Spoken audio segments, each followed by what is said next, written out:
Continúe en sintonía con la Palabra del Domingo, con el teólogo David Kapkin.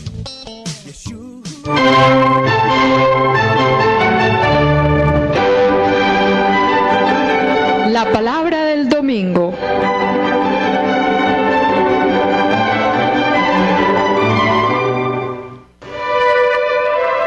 A cargo de David Kapkin, servidor del Evangelio.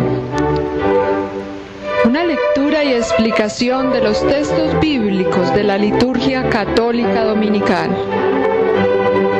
Análisis literario y crítico al servicio de la comprensión de la palabra, de la interiorización existencial y de la actualización del mensaje para la hora presente.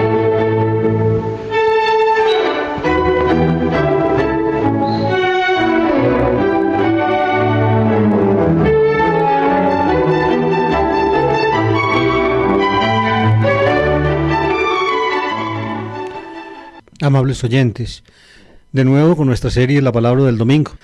Hemos terminado el año litúrgico. El domingo pasado fue la solemnidad de Cristo Rey y la semana siguiente, pues al domingo, encabezada por el domingo, que es el primer día de la semana, fue el domingo 34 del tiempo ordinario, que es también el último domingo del año litúrgico.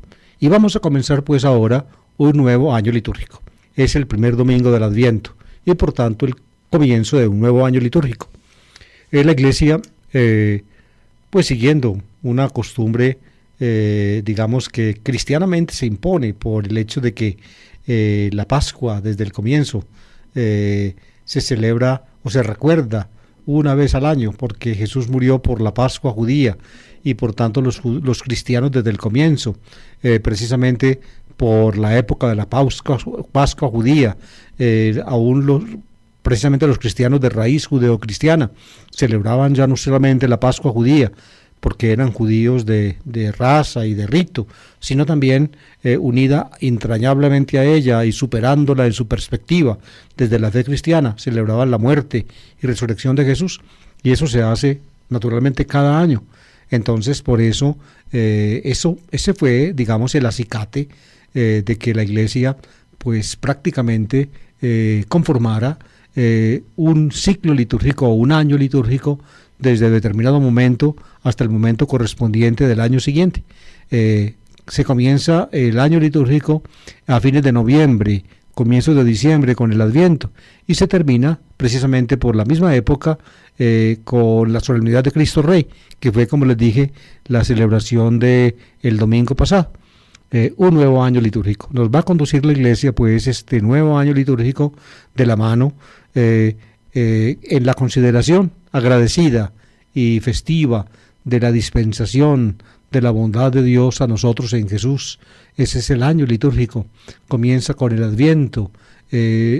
Después del Adviento y la Navidad culmina el primer ciclo del año litúrgico, que es el ciclo de Navidad, termina con la solemnidad de la Epifanía y a veces una semanita después para continuar con o comenzar la primera parte del tiempo ordinario, que va desde después de la Epifanía con la solemnidad del bautismo del Señor hasta el comienzo de la Cuaresma, que cae por allí en febrero, y ahí comienza el segundo gran ciclo del año litúrgico, que es el ciclo pascual, con la Cuaresma, preparación para la gran celebración anual de la Pascua, que es el triduo pascual de la muerte y resurrección de Jesús, desde la tarde del jueves hasta la madrugada del domingo de Pascua, y se prolonga durante todo el tiempo pascual, que tiene 7 semanas para culminar en Pentecostés. Pentecostés es el punto culminante del ciclo pascual, así como Epifanía es el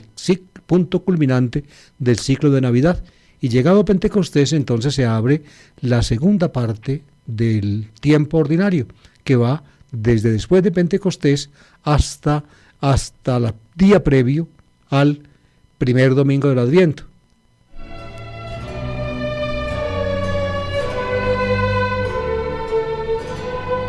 Pues bien, en el ciclo de Navidad, la festividad central, que es la Natividad del Señor, o la Navidad del Señor, se cae un día fijo, porque así lo dispuso la autoridad eclesiástica por allá, si mal no estoy, en el siglo IV cuando la autoridad eclesiástica romana quiso en alguna forma hacerle contrapeso a una festividad pagana del paganismo romano que celebraba el 25 de diciembre, por esa época del año, digamos en el comienzo del invierno.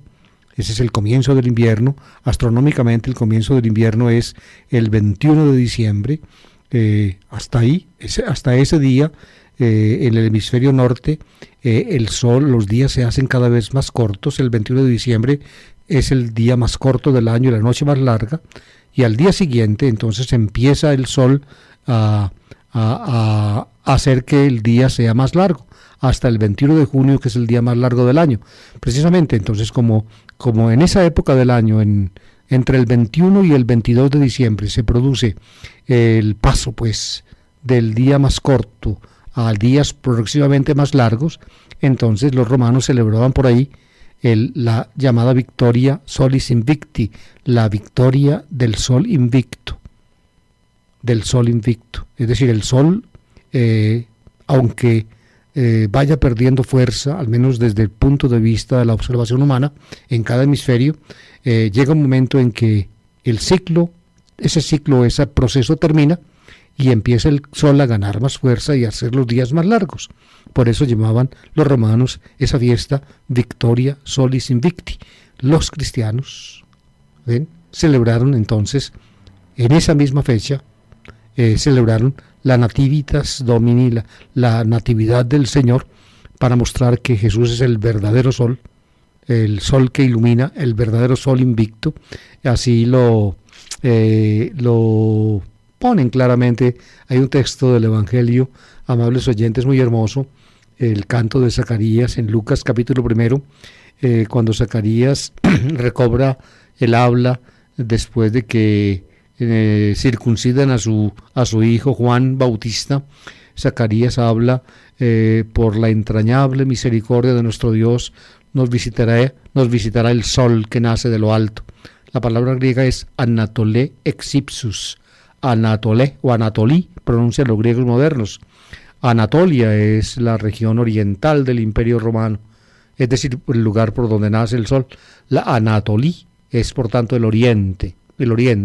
Oriens exalto traduce la Vulgata, esas palabras griegas del canto de Zacarías. Jesucristo es el sol invicto. Por tanto, la natividad del Señor, digámoslo así, fue la interpretación cristiana, o la forma como los cristianos encontraron para desplazar la fiesta pagana de la Victoria Solis Invicti.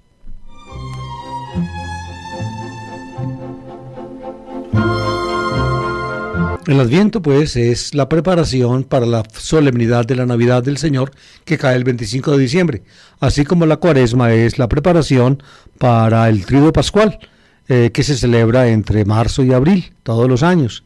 Luego, después de Navidad, la fiesta de Navidad y la fiesta de Pascua tienen en el calendario católico lo que se suele llamar la octava, es decir, 8 días de fiesta.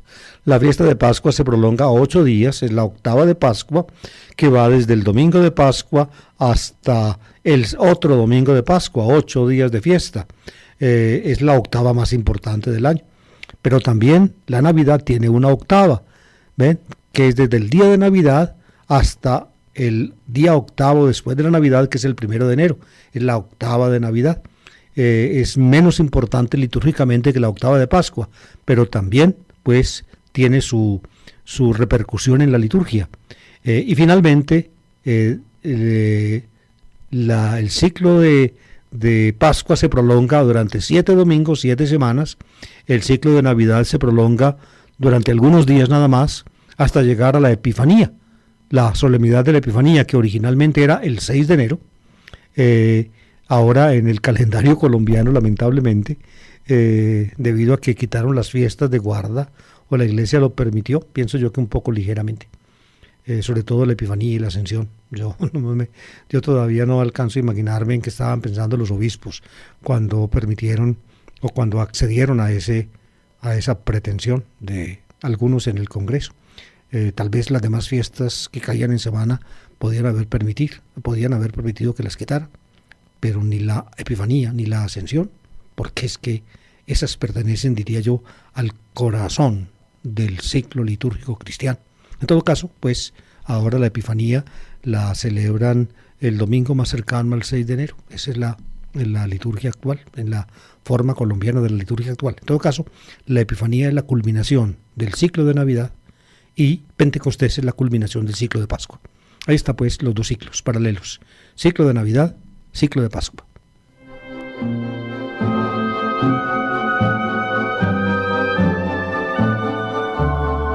Como para todos los domingos, con excepción pues del domingo de Pascua y un poco también para la vigilia del domingo de Pentecostés, las lecturas fijadas son tres para la liturgia de la Eucaristía.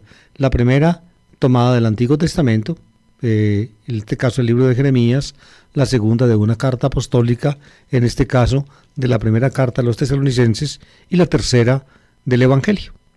Les he dicho y repetido varias veces en este programa que con el objeto de que muchos textos entraran pues en la liturgia dominical. Antes la liturgia dominical tenía textos fijos, digámoslo así, para cada año, es decir, cada año se repetían en los domingos los mismos textos. Entonces, para darle a los fieles una mayor, o comunicar a los fieles en la liturgia eucarística una mayor riqueza de la Escritura, entonces en el Vaticano II se dispuso que se hicieran 3 ciclos dominicales, 3 ciclos, el ciclo A, el ciclo B y el ciclo C.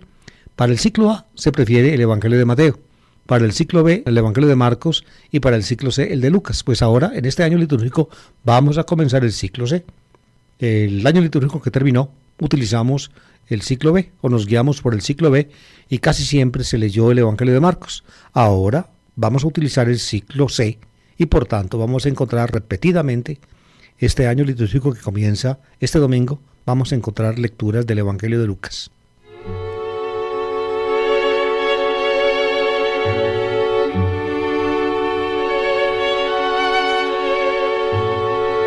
La primera lectura del Antiguo Testamento está tomada del libro de Jeremías, capítulo 33, versículos 14 y 16.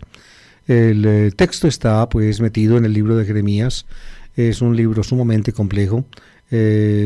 Seguramente hay materiales que remiten a la actividad histórica del profeta, y los materiales que derivan pues de la actividad histórica del profeta fueron tomados por la escuela profética de Jeremías, fueron releídos, en fin, recibieron adiciones.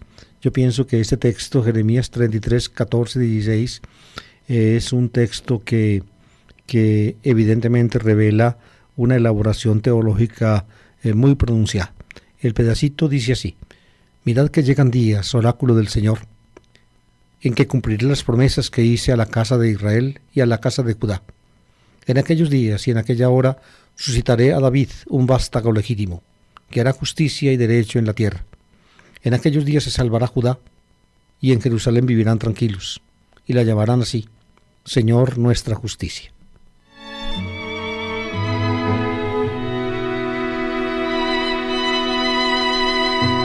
Fíjense, cuando Jeremías actúa, ya el reino de Israel, el reino del norte, no existía, había sido devastado y borrado del mapa de la historia por los asirios, más o menos un siglo larguito antes, hacia fines del siglo VIII.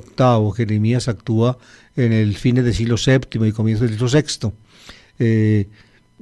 Y sin embargo, la palabra de Jeremías se dirige: oráculo del Señor, en que cumpliré la promesa que hice a la casa de Israel y a la casa de Judá, es decir, a ambas casas, al reino del norte y al reino del sur.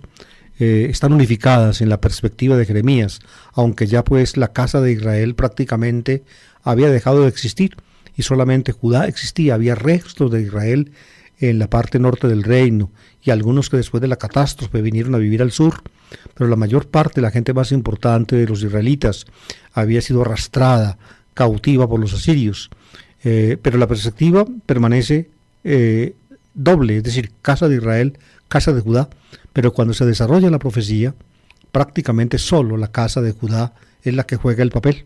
En aquellos días y en aquella hora suscitaré a David un vástago legítimo que hará justicia y derecho en la tierra. David era el rey de Judá. Cuando David fue nombrado rey de Judá, por allá en el siglo X, los del norte, los israelitas, vinieron a pedirle que también fuera rey de ellos.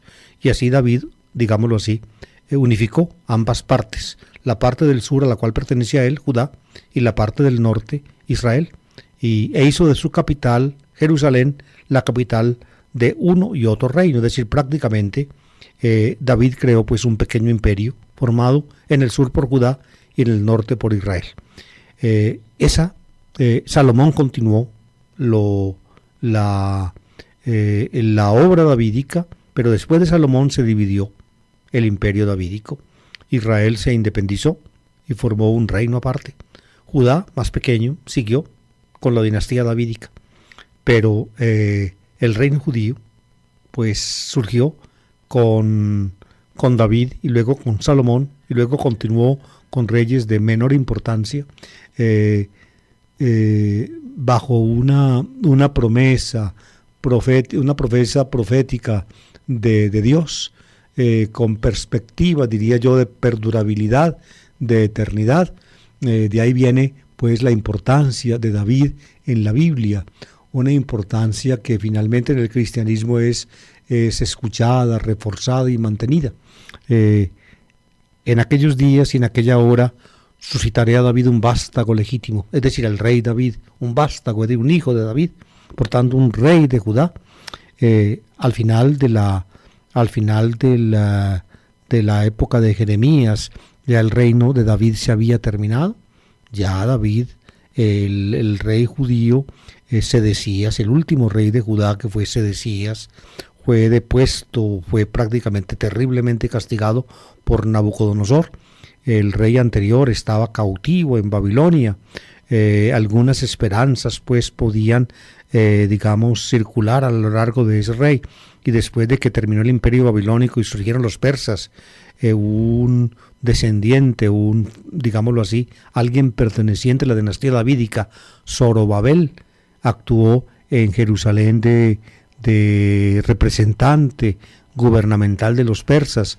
Esperanzas siguieron, cultivándose, pero poco a poco la esperanza de un reino mesiánico de la dinastía davídica pues se fue atenuando, y ya en las épocas posteriores prácticamente cuando se hizo la Torá, es decir, cuando los judíos, como les he mostrado en mi programa Historia de la Biblia, finalmente quisieron unificarse en la época persa y mantener su identidad, entonces las dos grandes figuras, digámoslo así, en la Torá son, en los comienzos, Abraham, y en los finales, Moisés.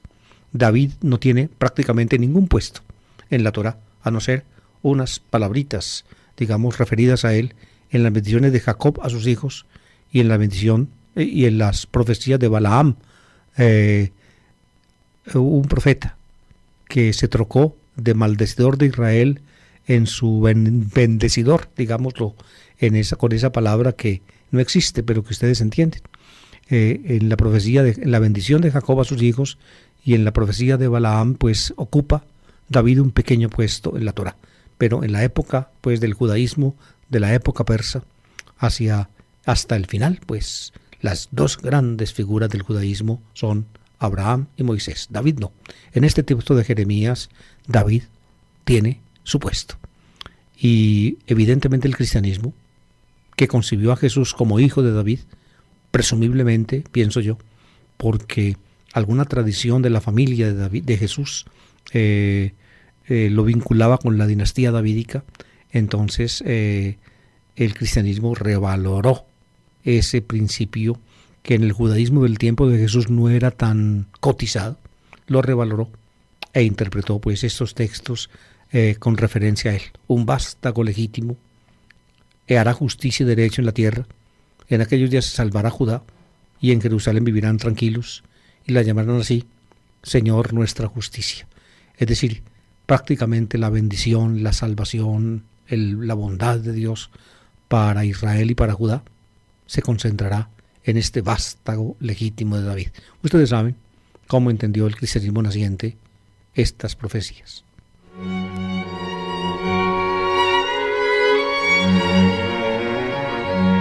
La segunda lectura de este domingo está tomada de la primera carta del apóstol San Pablo a los tesalonicenses. Les he explicado muchas veces que esta carta es el escrito más antiguo del Nuevo Testamento. Cuando los autores recientes, aún muy recientes, escriben una introducción al Nuevo Testamento y empiezan a estudiar la literatura del Nuevo Testamento, el primer escrito que estudian es este, Primera Tesalonicenses, porque está absolutamente comprobado, está fuera de toda duda, que como escrito, este es el documento del cristianismo primitivo más original, más antiguo que se conoce. Eso no quiere decir que en los otros escritos no haya documentación más antigua que el Primera Tesalonicenses, pero está incorporada en escritos que son posteriores. En cambio aquí encontramos un escrito de primera mano, procedente de Pablo, escrito por allí hacia el año 50, 51, esta carta, probablemente desde Corinto, donde estaba el apóstol. Le escribe a los tesalonicenses, una ciudad que quedaba al norte de Corinto, donde había estado antes, donde había estado evangelizando, pero no terminó, digamos, consecuentemente la evangelización. Tuvo que salir de Tesalónica, irse a Berea, Atenas y pasar a Corinto. Y de esa manera quedaron inquietudes en Tesalónica acerca de su predicación por las cosas que empezaron a pasar. Entonces Pablo les escribe esta carta, el más antiguo escrito del Nuevo Testamento. Una carta donde uno ve, pues, donde uno puede apreciar el pensamiento paulino en su forma más primitiva, que nos es accesible.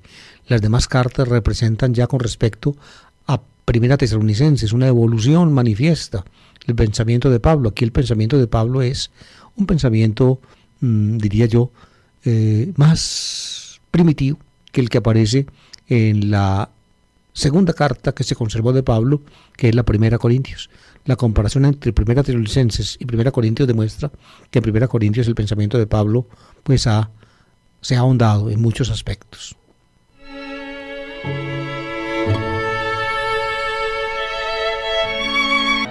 El pedacito que toca leer este domingo, Primera Tesalonicenses 3, 12 a 4, 2, constituye la bisagra de la carta. Es decir, la primera parte de lo que vamos a escuchar es la punto final de la primera parte de la carta, y luego el segundo pedacito que vamos a leer constituye la primera parte de la segunda parte, el inicio de la segunda parte, la bisagra.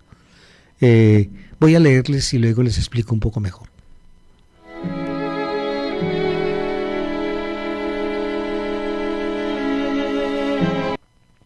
Hermanos, que el Señor os colme y os haga rebosar de amor mutuo y de amor a todos, lo mismo que nosotros os amamos, y así os fortalezca internamente, para que cuando Jesús nuestro Señor vuelva acompañado de sus santos, os presentéis santos e irreprensibles ante Dios nuestro Padre. Este pedacito es el punto culminante de la primera parte de la carta. Y ahora viene el otro pedacito que toca leer este domingo. Está enseguida. Y es el comienzo de la segunda parte de la carta, la parte que suelen llamar los autores la parte parenética o exhortativa, es decir, donde Pablo aconseja. Aquí está, fíjense cómo empieza. Para terminar, fíjense, dice para terminar. Es decir, ya, aquí comienza, digamos, la segunda parte de la carta, llegará hasta la conclusión. En la conclusión Pablo pues añadirá las cosas de rigor, los saludos, en fin, todo aquello que se usaba en las cartas. Pero aquí comienza esta parte con esa frase, para terminar. Para terminar, hermanos, fíjense que vuelve a repetir otra vez, hermanos, hermanos, por Cristo Jesús os rogamos y exhortamos, ¿ven? Os rogamos y exhortamos. Aquí comienza los ruegos y las exhortaciones, la parte que llaman parenética. La parenesis es la exhortación, los consejos, las advertencias. Os rogamos y exhortamos. Habéis aprendido de nosotros cómo proceder para agradar a Dios. Pues proceded así y seguid adelante. Ya conocéis las instrucciones que os dimos en nombre del Señor Jesús.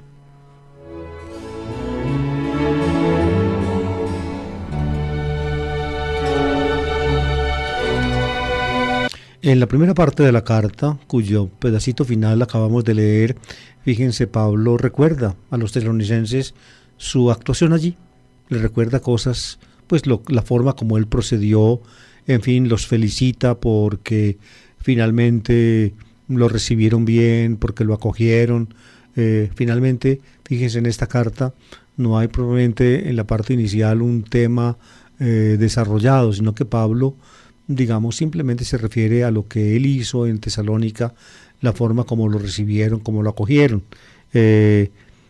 y se alegra mucho porque sabe, porque le han llevado noticias de Tesalónica, de que las cosas en la comunidad marchan bien, aunque hay inquietudes en algunos, y precisamente esas inquietudes que hay en algunos se referirá en la segunda parte de la carta, sobre todo el hecho de que en Tesalónica Pablo les había hablado, dicho claramente, como aquí refuerza, que un cristiano debe mantener la esperanza de la venida del Señor, pero para que cuando nuestro Señor Jesucristo vuelva acompañado de sus santos, os presentéis santos e irreprensibles ante Dios nuestro Padre. La parusía del Señor que llama Pablo, o su venida. Los cristianos y Pablo mismo vivían pendientes de eso. Es decir, este mundo es un mundo pasajero. Nuestra situación ahora es provisoria. Estamos al borde del desenlace final en la carta a los tesalonicenses y en las cartas de Pablo en general, y en el cristianismo naciente. Esa era una convicción, digamos, básica, y debe permanecer todo hoy nosotros los cristianos. En todo caso, les dice eso, pero sabe Pablo, y ese es el problema aquí en Tesalónica, como vivían esperando la venida del Señor, resultó que estaban muriendo algunos tesalonicenses antes de la venida del Señor. Entonces los tesalonicenses no sabían, entonces esos que estaban muriendo antes de la parusía del Señor, ¿qué iba a ser de ellos? ¿Se perdieron o qué? Porque no les iba a tocar, digamos, la venida del Señor en las nubes, como dice Pablo después y como vamos a leer en el Evangelio ahora. No les iba a tocar, no iban a poderse unir, digamos, en las nubes al encuentro, en el cortejo triunfal del Señor que vuelve. ¿Y entonces qué? Entonces Pablo tiene que recuperar en la carta unos elementos que él como judío y como cristiano sabía, elementos que el judaísmo farisaico desarrollaba y que también compartían los esenios de la resurrección de los muertos. Pablo se ve que en Tesalónica a esos cristianos no les había hablado, por lo menos no les había explicado largamente el tema, y tiene que recuperarlo en esta carta porque había preocupaciones, y eso es lo que va a hacer en la segunda parte de la carta.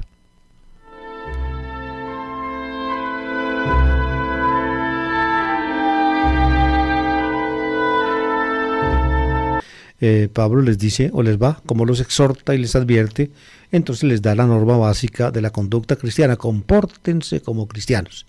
Ustedes aprendieron lo que les enseñé, pues sigan esas enseñanzas. Es la perenesis básica del cristianismo. El apóstol les enseñó cómo debe comportarse un cristiano, ellos entonces deben actuar en consecuencia. Y empieza entonces el apóstol a desarrollar el tema del comportamiento en la segunda parte de la primera carta a los tesalonicenses.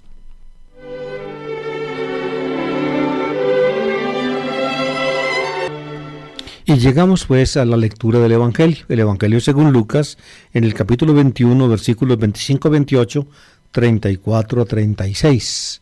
Amables oyentes, el Evangelio de este domingo prácticamente se toca con el texto evangélico que escuchamos el domingo 33º del tiempo ordinario del Evangelio de Marcos. En el Evangelio de Marcos, ese domingo 33º, habíamos escuchado el mensaje de Jesús sobre la venida del Señor en las nubes, o del Hijo del Hombre en las nubes, la gran conmoción cósmica. Fíjense, recuerden ustedes, hace 15 días leímos o escuchamos ese texto evangélico de Marcos 13. Extrañamente, o extrañamente no, pienso yo significativamente más bien, el último domingo, el domingo 33º, pues el último quitando ¿cómo les dijera? Esa especie como de solemnidad de Cristo Rey que pusieron el último domingo del tiempo ordinario, la quitaron del último domingo de octubre, la pusieron el último domingo, pues con alguna razón la pusieron, pero en realidad, pues, no sé, a mí este tipo de interrupciones o de que le quitan a la proyección litúrgica su lógica interna desde la fe cristiana. En fin, no sé. No. En fin, de todas maneras así está. El domingo 33, el Evangelio de Marcos es este mismo.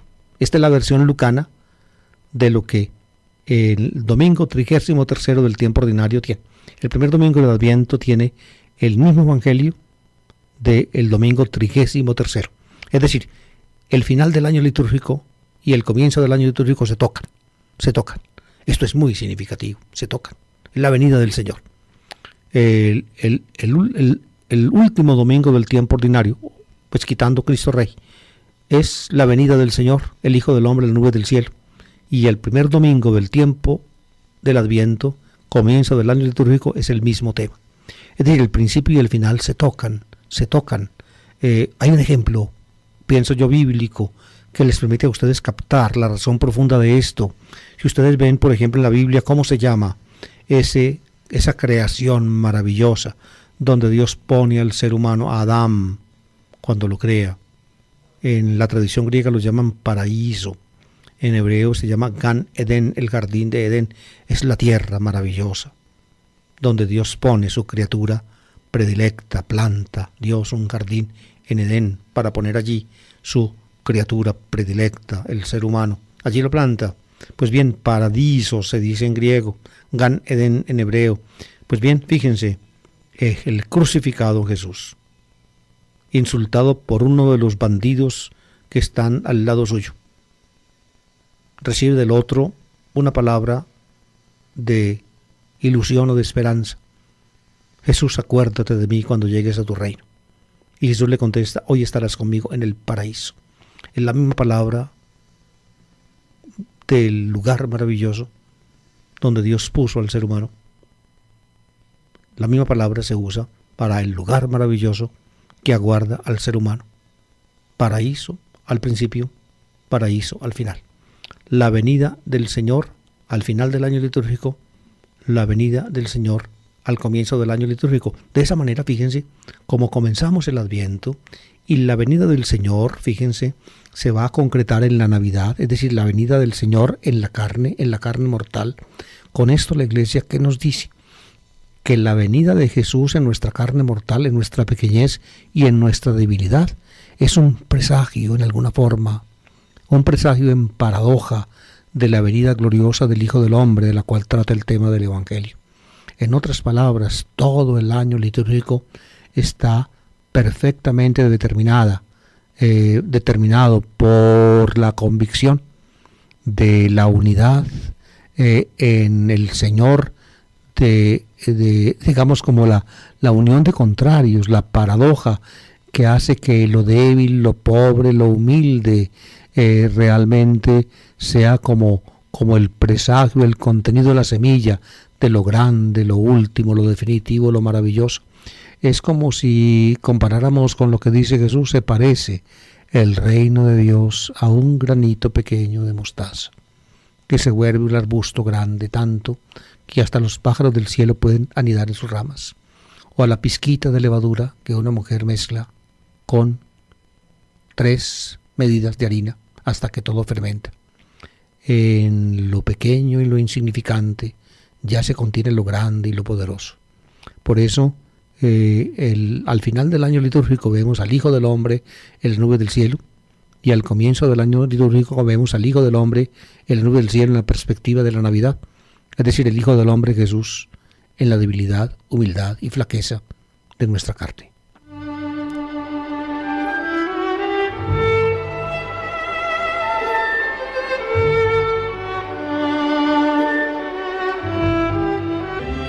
El texto de Lucas dice así: en aquel tiempo dijo Jesús a sus discípulos: habrá signos en el sol y la luna y las estrellas, y en la tierra angustia de las gentes enloquecidas por el estruendo del mar y el oleaje.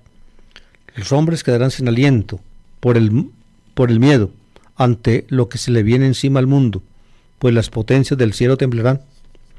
Entonces verán al Hijo del Hombre venir en una nube con gran poder y gloria.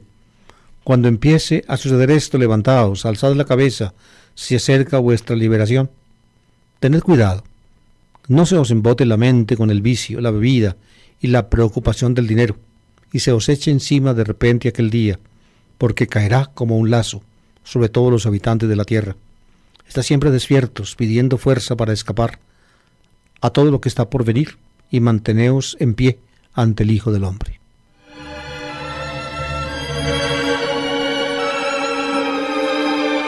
En Lucas es la culminación del discurso escatológico de Jesús. Lucas se basa en Marcos capítulo 13, en Lucas es capítulo 21. Lucas sigue la estructura de Marcos paso a paso en el discurso. No le cambia sino el lugar donde Jesús lo dijo, según Marcos, en el Monte de los Olivos, frente al templo. Lucas es en la salida del templo. Lucas nos saca a Jesús de Jerusalén, lo deja allí, en el templo. En el templo transcurre todo. Pero en Lucas y en Mateo y en Marcos, la ocasión es la misma. Cuando están, según Marcos, saliendo del templo, alguien pondera la belleza del templo y de la construcción. En Lucas también. Entonces Jesús entonces da su profecía. No quedará piedra sobre piedra, todo lo que estáis viendo será destruido. Así dice Jesús en Lucas y en Marcos. Y viene la respuesta o la reacción de los discípulos. Es en Lucas y en Marcos la misma. Dos preguntas. Primera, ¿cuándo sucederá esto? Es decir, lo que estás diciendo de la destrucción del templo. Y luego la segunda, ¿y qué señal hay de que todo esto está por cumplirse? Todo esto, pantatafta, es decir, todo esto, todas estas cosas son los sucesos del sí. Por tanto, en las dos preguntas se mezclan los horizontes.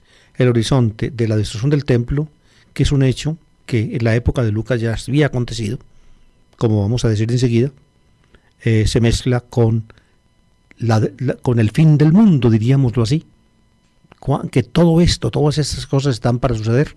Y el discurso entonces en Marcos y en Lucas tiene, digámoslo así, esa extraña mezcla de horizontes. Un acontecimiento histórico preciso, la destrucción del templo y de Jerusalén, y el final, es decir, la gran conmoción cósmica, el colapso de toda la realidad. Se mezclan lo uno con lo otro, y una y otra cosa entonces se unen en una perspectiva de esperanza, que es la venida del Hijo del Hombre en las nubes del cielo.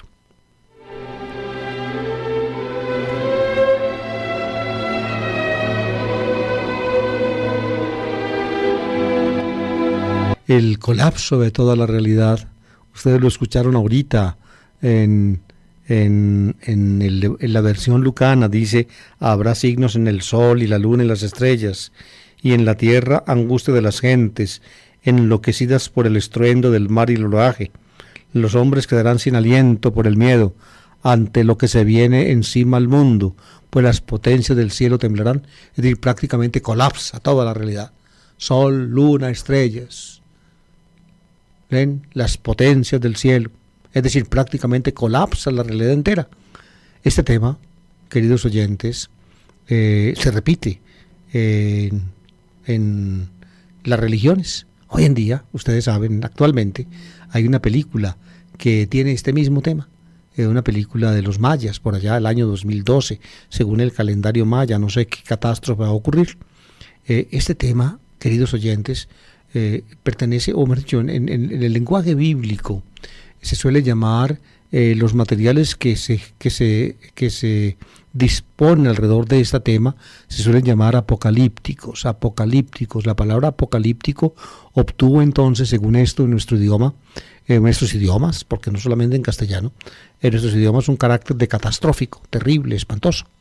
Yo recuerdo una película sobre Vietnam que hicieron hace tiempo, que es de las mejores películas de guerra que yo he visto, que se llama Apocalypse Now. Un famoso autor o realizador cinematográfico norteamericano la hizo. En fin, con eso ustedes entienden, pero en el lenguaje bíblico apocalipsis significa revelación. Entonces fíjense cómo estas cosas del desenlace, el colapso total, la cosa terrible, pertenece al designio de Dios, y Dios lo comunica, Dios lo revela. Entonces por eso el anuncio de estas catástrofes y de estas cosas tan horribles se llama se llama revelación, apocalipsis, y la manera como se describe se suele llamar apocalíptica. La apocalíptica es, por tanto, un género literario desarrollado en el judaísmo tardío, pero que tiene sus raíces aún antes, aún remontan, parece, a la época de Ezequiel. Tiene sus raíces allá, en que se describe pues el colapso de toda la realidad. Como ustedes ven, o como les estoy explicando, el tema recurre una y otra vez, aún en una película muy actual y en una cultura tan distinta a la bíblica como es la cultura de los mayas. Ahora la pregunta es ¿por qué? ¿Por qué este tema recurre? ¿Por qué? Porque es que está metida digámoslo así, en las reconditeces del alma humana. Pertenece al alma humana. Hay un autor moderno que a mí me encanta, que estudia estas cosas desde el punto de vista psicoanalítico. Él se llama Eugen Drewermann. Él tiene una obra en 2 volúmenes muy instructiva. Pues no porque uno esté de acuerdo en todo lo que dice, pero sí porque le enseña a uno cosas que uno no aprendió de ningún otro autor anterior. Drewermann se llama Tiefe Psychologie und Exegese, psicología profunda y exégesis. Va tratando todos los diferentes géneros literarios o formas literarias de la Biblia, los va tratando a la luz de la psicología profunda y muestra finalmente cómo a través de muchas de estas formas literarias el inconsciente del ser humano, digamos, se deja ver, se puede observar. La apocalíptica, o lo que se suele llamar apocalíptico, pertenece a las reconditeces del alma humana. ¿Por qué? Porque todos en el fondo del alma, ustedes saben, mantenemos una angustia insalvable, una angustia incurable, motivada simple y llanamente por el hecho de nuestra caducidad, de nuestra finitud. Nos acabamos, nos amenaza la caducidad y la finitud. Eso pertenece al reino animal, pero así como yo lo he dicho, es expresión de la conciencia humana. El reino, cualquier animal, protege su vida. ¿Ven? En la programación básica del cerebro más diminuto, más primitivo de un animal está en alguna forma eludir la muerte. Ustedes ven una cucaracha. Cuando ustedes la ven en la cocina y prenden la luz, la cucaracha busca dónde meterse. Y busca dónde meterse pegadita a una pared. ¿Y por qué? Porque sabe que pegadita a una pared da más brega que la aplasten. Si se queda en la mitad de la cocina, es decir, fácilmente la aplastan. Por eso busca una pared, o busca subirse y ponerse de espaldas, digámoslo así, con la espalda hacia abajo. ¿Ven? Son instintos del reino animal. Nosotros tenemos esa programación básica de sobrevivir, pero nosotros esa programación básica de sobrevivir está acompañada entonces, como en el reino animal, por el miedo a no sobrevivir, es decir, a morir, a que nos maten, a que nos destruyan. Y en el reino animal, y en el ser humano, eso está acompañado por el condimento, digámoslo así, maravilloso y espantoso al mismo tiempo, de la conciencia. Somos conscientes de eso. Somos conscientes. El ser conscientes es la gran ventaja, digámoslo así, del ser humano. Es la gran bendición, pero al mismo tiempo la gran maldición. ¿Por qué? Porque nos angustia en forma indecible. Porque somos conscientes de que eso es así y que no lo podemos evitar. De que finalmente, digámoslo así, las amenazas de la vida no vienen de afuera, sino de adentro. Es decir, que estamos constitucionalmente amenazados por la nada. Estamos al borde de la nada, y la nada es un abismo que no podremos evitar. Eso produce una angustia indescifrable. Indescifrable. Esa es la raíz de la apocalíptica. Por eso en todas las culturas, en toda la humanidad, ¿ven? Este tipo de ideas pululan aquí y allá. Es el profundo miedo, la profunda angustia que nos embarga y nos conmueve, la que se deja sentir. ¿Por qué? Porque sabemos que la amenaza es tan grande, tanto, y sobre todo que es tan iludible, que finalmente, queramos o no, sucumbiremos a ella.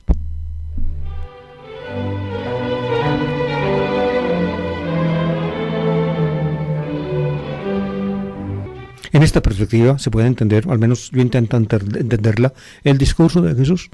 Fíjense, comienza en Lucas y en Marcos con las amenazas que el ser humano le hace al ser humano, las guerras, los rumores de guerras.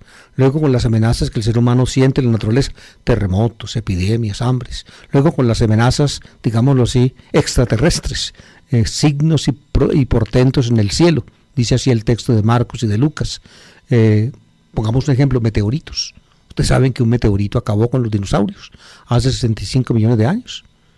Cuando cae una de esas bolas de fuego del cielo, pues donde a quien le caigan encima no sobrevive. Y cuando son meteoritos muy grandes, pues la Tierra misma puede prácticamente ser destruida. Cuando cayó la que mató a los dinosaurios, la Tierra estuvo como 100 años en tinieblas. No hubo vegetación, la vegetación se desarrolló muy mal. Por eso murieron los dinosaurios herbívoros. Y al no vivir los herbívoros, entonces los carnívoros no tenían que comer. Ven ustedes, ahí está la amenaza. Luego, las amenazas pueden ser históricas para los judíos y los cristianos de ese tiempo en Palestina. A raíz de la palabra de Jesús, la gran amenaza era la guerra judía, la Jerusalén destruida, la Jerusalén arrasada. ¿Ven? Mientras que en Marcos, la destrucción de Jerusalén y del templo se dice en un lenguaje críptico, apocalíptico, extraño, cifrado. Cuando veáis la abominación de la desolación donde no debe, el que le entienda, se dice Marcos 13:14. En cambio en Lucas sabe muy bien que eso que dice Jesús en ese lenguaje apocalíptico cifrado tuvo una realización concreta en la historia, y Lucas cambia entonces la frase de Jesús en Marcos por esta otra: cuando veáis a Jerusalén sitiada por ejércitos, sabed que se aproxima su desolación. Es la traducción que hace Lucas del lenguaje apocalíptico de Marcos. Ven, Lucas es capaz, se atreve a poner en boca de Jesús la forma como él piensa que se cumplió lo que Jesús misteriosamente había dicho, y lo pone. Y luego habla de la gran matanza, serán pasados a espada, Jerusalén será ocupada por los gentiles, en fin, todo eso lo dice Lucas. Y ahí sí, fíjense, viene el gran colapso, el colapso de toda la realidad, sol, luna, estrellas, todo esto se acaba. ¿Ven? Diría yo, al dolor inmenso del hombre sigue también el clamor del cosmos.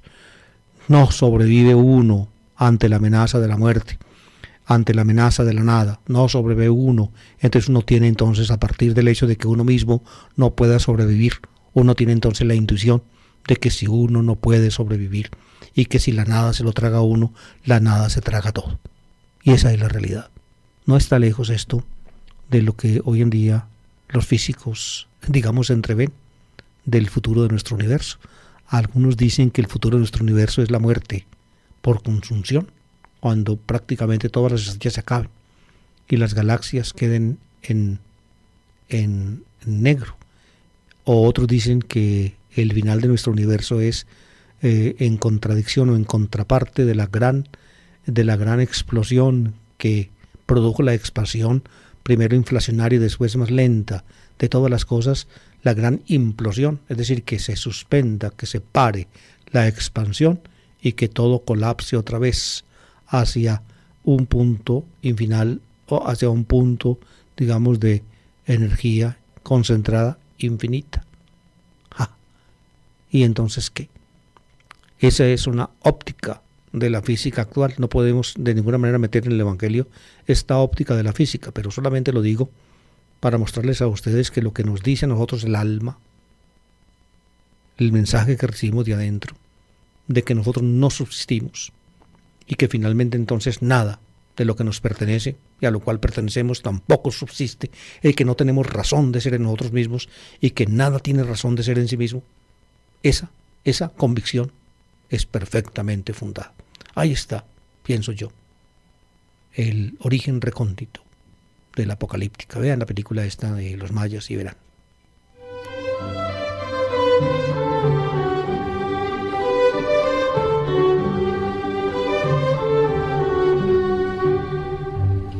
Y no puedo terminar simplemente con esto, porque si terminara con esto, entonces yo, pues, no le haría justicia al Evangelio. Veréis al Hijo del Hombre en una nube con gran poder y gloria. Es decir, es la convicción cristiana y de Jesús, de que a Dios le importamos. El Hijo del Hombre para el cristianismo fue Jesús. Él es el Hijo del Hombre. Él es el que ha de venir. En lenguaje apocalíptico, el Hijo del Hombre viene en la nube, en contradicción con las bestias que ve Daniel, que salen del abismo, del mar. Él viene en la nube, Él viene en el cielo. Él representa, digámoslo así, como el proyecto de Dios para la humanidad. ¿Ven? Lo representa y lo realiza. Por tanto, entonces nosotros miramos desde nuestra absoluta caducidad y finitud, miramos la bondad de Dios con esperanza, y al afirmar nosotros en Dios, entonces nos afirmamos. Si no nos afirmamos en Dios, no hay firmeza. Es una palabra que la escribió o se escribe en el libro del profeta Isaías, por allá varios siglos antes de Jesús. Si ustedes no se afirman en mí, ustedes no se afirman. Si la firmeza de ustedes no es soy yo, ustedes no tienen firmeza alguna, es de ustedes sucumben, se los traga la nada. Si finalmente yo no soy el cimiento. Ahí está. Ese es el mensaje evangélico. Estamos pues al comienzo del año litúrgico, vamos para la Navidad, y fíjense entonces bajo qué luz o en qué perspectiva la Iglesia nos va a enseñar a ver la venida de Jesús en la humildad y simplicidad y flaqueza de nuestra carne.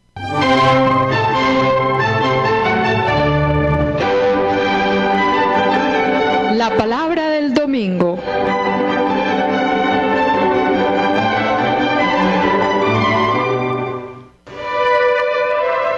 A cargo de David Kapkin, servidor del Evangelio. Una lectura y explicación de los textos bíblicos de la liturgia católica dominical. Análisis literario y crítico al servicio de la comprensión de la palabra, de la interiorización existencial y de la actualización del mensaje para la hora presente.